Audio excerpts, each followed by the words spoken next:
Welcome to the Art of Healing. I'm Demis the Poet.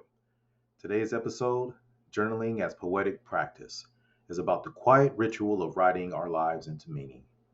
A journal can be a mirror, a map, or a prayer.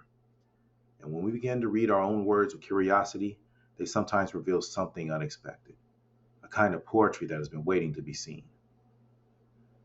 Most of us think journaling as a place to record what we did, how we felt, whether wrong or right. But if you look closely, there's poetry hidden between the lines. Where journaling tells a story, poetry distills it. And where journaling explains, poetry reveals. In narrative therapy, we often invite clients to write their experiences freely. Then later, we help them notice images or patterns that repeat. Those recurring phrases are often where the truth and healing begins to shimmer. Poetry is often already there. We just have to listen differently. Let's try something you can do with any journal entry, even one from months ago. Read back through a page of your writing. And as you read, underline words and phrases that feel alive, the ones that make your chest tighten or soften. Don't overthink, just follow your body's response.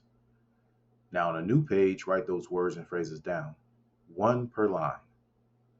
You've just created a found poem. Maybe it sounds something like this. I walked to the edge of the morning. The coffee trembled in my hand. The sky asked nothing. I wanted to stay. The birds didn't wait. That's poetry born from presence. No planning, no perfection, just noticing. Now, when people discover poetry in their own writing, they often feel seen. Not by others, but by themselves. It's like uncovering a voice you didn't realize had been speaking all along. And that's the quiet gift of journaling. It teaches us to witness our own transformation. Let's turn today's reflections into practice. Grab your journal or open a blank page on your screen. Take a deep breath and recall something ordinary from your week. Washing dishes, waiting in line, walking in the rain. Write freely for 3 minutes. Describe what happened, what you noticed, and what it felt like. Don't censor, don't correct, just pour it out. Now read what you've written. Underline the words that feel true or mysterious. Those are your seeds. Rearrange them on a new page and break the lines whenever you feel a pause or a breath. Maybe it becomes something like this. The rain didn't ask for permission. It just began. My hands, tired from holding too much, found rhythm in the sound. Everything softened, even me. That's a journal turned into a poem, not by changing what happened, but by changing how we listen. Journaling as a poetic practice invites us to live more slowly, to notice the poetry that's already woven through our days. It's less about creating something new and more about recognizing what's already there.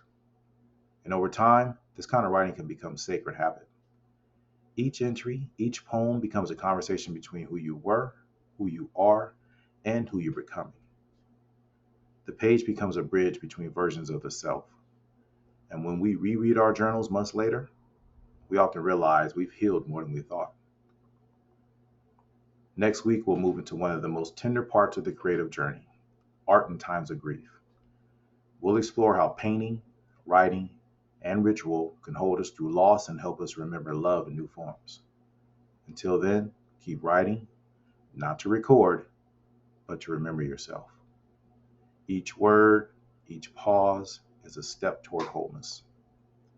I'm Demis the Poet, and this is the Art of Healing. Thank you for showing up. Thank you for listening deeply and for letting your own words lead the way.